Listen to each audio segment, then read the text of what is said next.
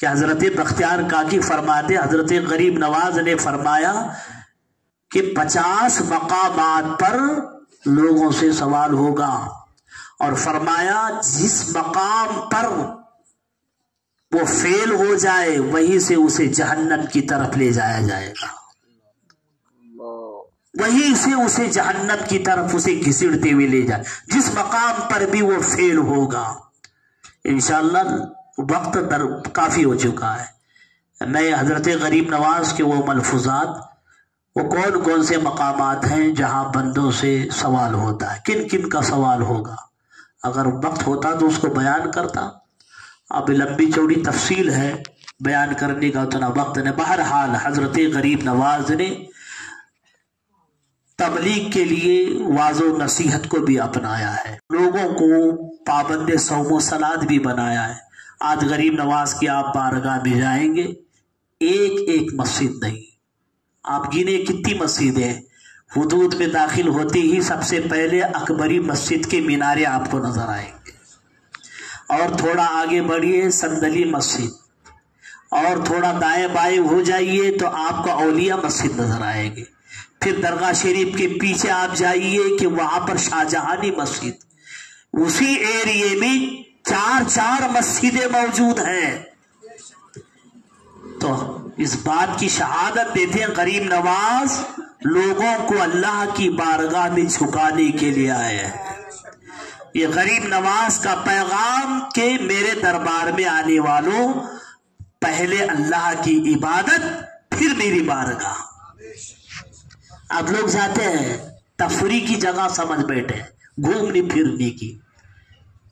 پھرنے کی جگہ سمجھ بیٹھے، جہاں اولیاء اکرام بھی ادب سے چلے، اس مقدس بارگاہ ہمیں اولیاء اکرام بھی ادب سے چلے۔ آج اس مقدس مقام کو ہم تفریح کی جگہ بنا لیے ہیں، کبھی انا ساگر گھومنے جا رہے ہیں، کبھی آنا تارا گڑھ گھومنے جاتے ہیں، نہ نمازوں کی پابندیاں، نہ وہاں جانے کے بعد یہ مسجدوں کے جو جگہ جگہ قائم کر کے غریب نواز نے ہمیں بتا دیا ہے کہ عبادت لازمی ہے، نمازیں پہلے پڑھو بعد میں میرے، تم کہیں سے پار نہیں ہوگا۔ اگر تمہیں اکبری مسجد میں ٹائم ملتا ہے تو یہاں پڑھو، اگر وہاں بھول گئے ہو تو پھر آؤ صندلی مسجد میں، وہاں بھی بھول گئے ہو تو تم آؤ اولیاء مسجد میں، اگر وہاں بھی بھول گئے ہو تو شاہجہانی مسجد میں آؤ، پہلے پڑھو نماز۔ چاروں طرف مسجدیں ہیں غریب نواز، بیر میں آپ کا مزار اقدس ہے، بے شک، بہت خوب۔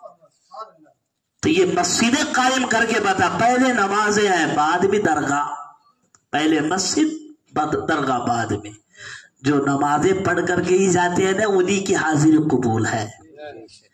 اب جا کر کے خالی کھا لیتے، پی لیتے، خرید لیتے، بیٹھے بولے تو آج کل تو عمرہ کو بھی لوگوں نے تفریح کی جگہ بنا لیا ہے، وہاں جاتے ہیں نہیں، خانہ کعبہ کا طواف کر رہا بندہ سیلفی لے رہا ہے، دیکھ رہا ہے انہیں کھڑا کہاں ہے یار، کس مقدس مقام پہ تو کھڑا ہے؟ وہاں بڑے بڑے اولیاء کبار، جو بڑے بڑے اولیاء اکرام وہاں جانے کے بعد تھر تھر کانپتے رہتے ہیں، اور تو جا کر کے وہاں سیلفی لے رہا ہے، طواف کرتے کرتے سیلفی۔ جس مقدس بارگاہ میں فرشتے بھی ادب سے حاضری دے، اس حضور کی بارگاہ میں جالیہ مبارکہ کے سامنے کھڑے ہو کر سیلفی لے رہا ہے، تو لوگوں کی بے ادبی کی حد ہو گئی۔ عمرہ کا نام، پیسے ذرا جمع ہو گئے، عمرہ کر کے آ رہے ہیں، جبکہ ان لوگوں پر حج فرض ہوا ہے پھر بھی عمرہ کر کے آ رہے ہیں، فرض چھوڑ کر کے نفل کی طرف بھاگ رہے ہیں۔ اس پر گفتگو کبھی کریں تو اس تعلق سے گفتگو ہوگی انشاءاللہ، تفصیل وار گفتگو ہوگی۔ عمرہ کرنا کیا ہے، حج کرنا کیا ہے، کیا ایک آدمی صاحب نصاب ہوتے ہوئے کیا وہ عمرہ کرے گا تو کیا اسے ثواب ملے گا؟ صاحب استطاعت ہوتے ہوئے عمرہ کر کے آ کر اب وہ حج کو بھول ہی جا رہا ہے، ایسا نہیں ہوتا ہے۔ صاحب استطاعت پر حج فرض ہے، آپ فرض نماز چھوڑ کر کے نفل پڑھ کو آ خالی کیسے ہوگا؟ 4 رکعت سنت پڑھ کو آ گئے، فرض پڑھے اس نہیں،